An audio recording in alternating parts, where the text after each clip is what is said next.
এক বছর পর গাইস রাইস্টার গেমে ব্যাক করে গাইস, ব্যাক করার পর কাস্টম চ্যালেঞ্জ পায়, কাস্টম চ্যালেঞ্জে গেম প্লে গাইস। তারপর কি হয় গাইস দেখো একবার, পর টানা 3টা রাউন্ড সে হেরে যায়, রাইস্টার 3টা রাউন্ড হেরে যায় গাইস। ও ভাই কি ছিল এটা, রাইস্টার কিন্তু ওয়ান ট্যাপ মারে গাইস, রাইস্টারটা ফেক ড্যামেজ দেয়, এদেরটা কি ড্যামেজ দেয় গাইস। দেখো চলে এসেছে আমরা সেকেন্ড রাউন্ডে গাইস, সেকেন্ড রাউন্ডেও রাইস্টার ঘুরে দাঁড়াতে পারে না গাইস, সেকেন্ড রাউন্ডেও oh my God 1 versus 4 custom challenge guys. দেখছো ও গড, এটি হলো আমাদের ফেক রাইস্টার, যেটি মারা গেছে সেটা হলো রেড রাইস্টার গাইস। আমরা চলে এসেছি কল অফ টাওয়ারে গাইস।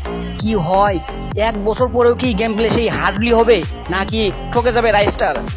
আমি বাংলা নন স্টপ গেম, ও গড এক একটা প্লেয়ার তো নয়, এগুলো মনে হচ্ছে চেন বড় হ্যাকার গাইস, একদম হ্যাকার গেম প্লে গাইস। দেখো কি হয় গাইস, শেষ পর্যন্ত কি রাইস্টার ঘুরে দাঁড়াতে পারবে ঠিক এক বছর পর আবার গেম প্লে গাইস।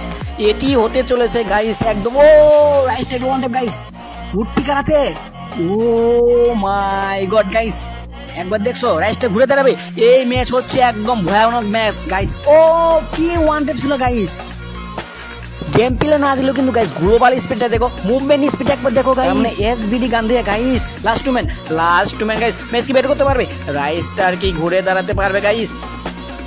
ও ওয়ান ট্যাপ পড়েছে গাইস, কি ছিল এটা ভাই? লাস্ট ম্যাচ এক বছর পরেও কিন্তু তার গেম, ও মাই গড শেষ পর্যন্ত গাইস ভিক্টরি হয়ে যায় গাইস। টানা 3 রাউন্ড ঠকে যাওয়ার পর ভিক্টরি হয়ে যায় গাইস। একটা কথা বলি, পরবর্তী ম্যাচগুলো সে জিতে যায় গাইস। ও ওয়ান ট্যাপের পরে ওয়ান ট্যাপ গাইস। দেখো 1 ভার্সেস 4 সেই আগের মতো গেম প্লে গাইস। এই হলো রাইস্টার গাইস। গেম প্লেটি যদি ভালো লাগে অবশ্যই লাইক কমেন্ট এবং ফলো করতে কেউ ভুলবে না। তোমরা বেশি বেশি কমেন্ট করো, আমি নেক্সট পার্ট নিয়ে হাজির হবো। আমি Bangla non stop gaming guys.